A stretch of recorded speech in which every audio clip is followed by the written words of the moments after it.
আমি। তাই all India সুন্নাত ওয়াল জামাত সংগঠন জানে কাজের জন্য বহু জায়গা আছে, তো সব জায়গায় কাজ করবি, যা বাবা কাজ কর, ভালোভাবে কাজ কর, আলহামদুলিল্লাহ তোদের সমর্থন আছে। তার বিকল্প তৈরি হলো খাদিজাতুল কুবরা। আজকে বাংলাময় নয়, ভারতবর্ষ নয়, গোটা পৃথিবীর বাংলা ভাষাভাষী মানুষের কাছে খাদিজাতুল কুবরার গ্রহণযোগ্যতা কতটা, আমরা কথা বলেন আপনারা। আজকে আমাদের আজকের অনুষ্ঠানটা আমরা এই সময় পর্যন্ত জামিয়া রহমানিয়ার আঙিনায় থাকার কথা নয়, আমাদের এই সময় থাকার কথা ছিল মুজাদ্দিদে জামান আলা হযরত দাদা পীর সাহেব রহমাতুল্লাহ আলাইহির দরবারে। কথা বলুন, সেখানে আমরা মারপিট করতে যাচ্ছিলাম না। আমাদের ব্যাপারে মনে হলো বড্ড কুটকুটনি হচ্ছে, আসো বুঝতে পারবে। তার মানে কি তুমি আল্লাহ জিকিরকারীদেরকে হুমকি দিচ্ছ, আল্লাহর নাম স্মরণকারীদেরকে তুমি শাসাচ্ছ। মনে রেখে দাও, বাংলার মানুষ তোমাকে ক্ষমা করতে পারে। অল ইন্ডিয়া সুন্নাত ওয়াল জামাত সংগঠনের শান্তিকামী মানুষেরা ওই জায়গা থেকে গো ব্যাক করে আল্লাহ স্মরণ করার জন্য বিকল্প জায়গা খুঁজতে পারে, কিন্তু আমার আল্লাহ তাআলার কাছে তোমার ছাড় পাওয়ার কোনো সুযোগ নেই। হিসাব তোমার দেওয়া লাগবে।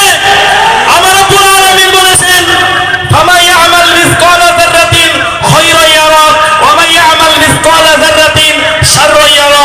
যে এক বিন্দু ভালো কাজ করেছে সে সেটার ফল পাবে, যে এক বিন্দু খারাপ কাজ করেছে তার ফলও তার ভোগ করা। আমরা জানি এই পৃথিবীটা আমাদের জন্য শেষ নয়, আমাদেরকে আল্লাহ তাআলার সামনে দাঁড়াতে হবে।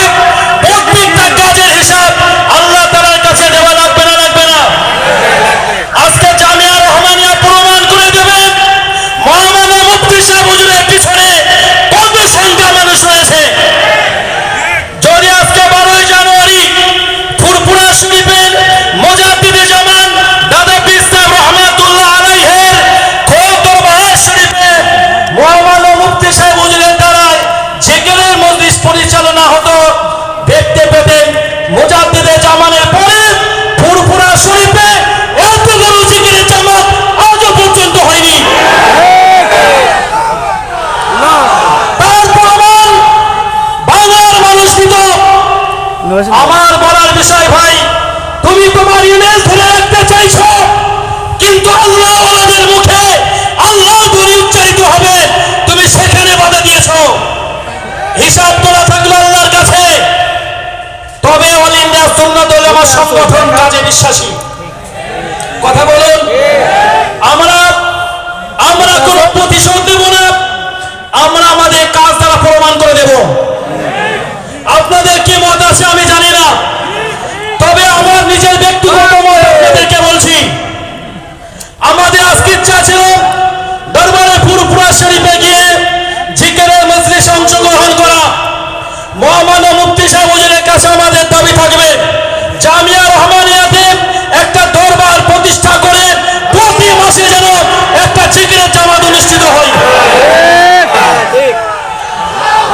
আপনাদের সমর্থন? কারণ বিশ্বাস করুন, আমি আল্লাহর কসম করে বলছি, আল্লাহর জাতের কসম করে বলছি, যদি আমাকে স্বয়ং আল্লাহর হেরেমে দাঁড়িয়ে আল্লাহর কালামুল্লাহ শরীফকে শপথ করিয়ে বলতে বলে, তারপরেও বলার হিম্মত থেকে বলছি, মুফতি সাহেব হুজুর আমাকে এই কথা শেখায়নি, অল ইন্ডিয়া সুন্নাত ওয়াল জামাত সংগঠনের কোন সমর্থক আমাকে এই কথা শেখায়নি। আমার নিজের মন থেকে বলছি, জাকিরিন বান্দাদের জন্য মুফতি সাহেব হুজুরের দরকার এই মুহূর্তে তাদেরকে দ্বীনি তালিমের পাশাপাশি তাসাউফের শিক্ষা দেওয়া। আমরা কোথায় তাসাউফ শিখব? আমরা জায়গা খুঁজে পাচ্ছি না। মহামান্য মুফতি সাহেব হুজুরের ব্যাপারে আমি এক সময় বলেছিলাম তিনি একজন বেশক পীর, এর প্রমাণ আমি মুসা আমার কাছে আসে। আমি এই মজলিসে এমন মানুষ উপস্থিত আছেন তাদের দিয়ে প্রমাণ করে দিতে পারি, আলহামদুলিল্লাহ। তবে আমি আপনাদের কাছে দাবি করব, এই দাবিগুলো হুজুরের প্রতি আমাদের